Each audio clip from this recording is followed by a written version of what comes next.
बिहार विधानमंडल का 5 दिवसीय मॉनसून सत्र आज यानी 20 जुलाई से शुरू हो रहा है और 24 जुलाई तक चलेगा। सत्र भले ही केवल 5 दिनों का हो, लेकिन इसके बेहद हंगामेदार रहने के आसार है। विपक्ष सरकार को कई बड़े मुद्दों पर घेरने की तैयारी में है, जबकि सरकार विकास कार्यों, वित्तीय प्रबंधन और नए विधेयकों के जरिए जवाब देने की रणनीति बना चुकी है।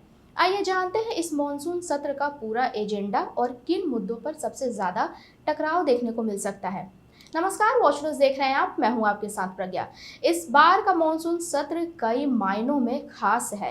पहले ही दिन प्रथम अनुपूरक बजट पेश किया जाएगा। पूरे सत्र के दौरान 13 विधेयक भी सदन में प्रस्तुत किए जाएंगे। इसके अलावा प्रश्नकाल, ध्यानाकर्षण प्रस्ताव, जनहित से जुड़े सरकारी संकल्पों और विभिन्न विधायी कार्यों पर भी चर्चा होगी। सत्र के पहले दिन अध्यक्षीय सदस्यों का मनोनयन, कार्यमंत्रणा समिति का गठन, समितियों की रिपोर्ट और अध्यक्षों की प्रतिमा भी सदन के पटल पर रखी जाएगी।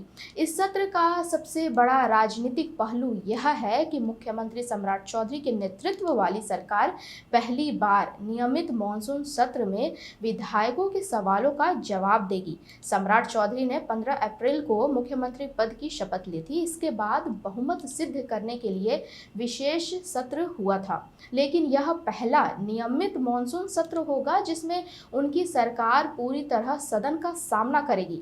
वहीं विधानसभा में विपक्ष के नेता तेजस्वी यादव के इस सत्र में मौजूद नहीं रहने की संभावना है। जानकारी के मुताबिक तेजस्वी यादव अपने परिवार के साथ यूरोप दौरे पर है। 22 जुलाई को उनकी पत्नी का जन्मदिन भी है, जिसके चलते उनके विदेश में ही रहने की चर्चा है। ऐसे में सत्ता पक्ष तेजस्वी की अनुपस्थिति को लेकर विपक्ष पर राजनीतिक निशाना साध सकता है। हालांकि विधानसभा में संख्या बल विपक्ष के पक्ष में नहीं है, फिर भी राष्ट्रीय जनता दल और अन्य विपक्षी दल सरकार को कई गंभीर मुद्दों पर घेरने की तैयारी में है।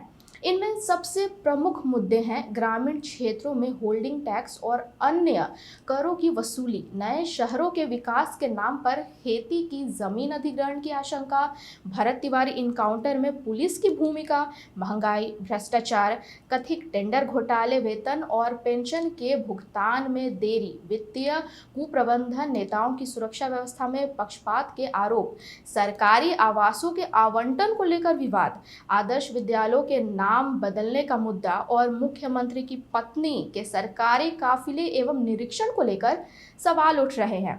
वही सरकार इन आरोपों का जवाब विकास योजनाएं, जन कल्याणकारी घोषणाओं और नए विधायी एजेंडों के जरिए देने की तैयारी में है।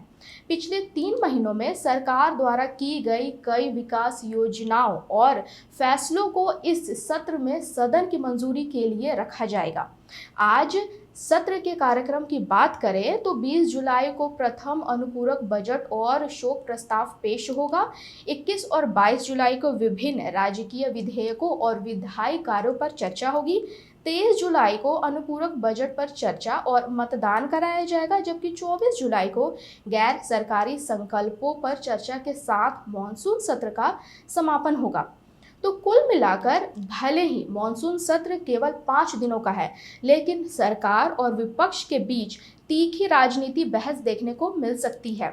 एक ओर विपक्ष महंगाई, भ्रष्टाचार, कानून व्यवस्था और कर नीति जैसे मुद्दों पर सरकार को घेरने की तैयारी में है, तो दूसरी ओर सम्राट चौधरी सरकार अपने विकास कार्यों, विधायी एजेंडों के दम पर जवाब देने के लिए पूरी तरह तैयार दिखाई दे रही है। अब सबकी नज़र इस बात पर होगी कि सदन में बहस कितनी तीखी होती है और कौन से अहम फैसलों पर मोहर लगती है। हम आपको अपडेट्स देते रहेंगे, बने रहे वॉच न्यूज़ के साथ।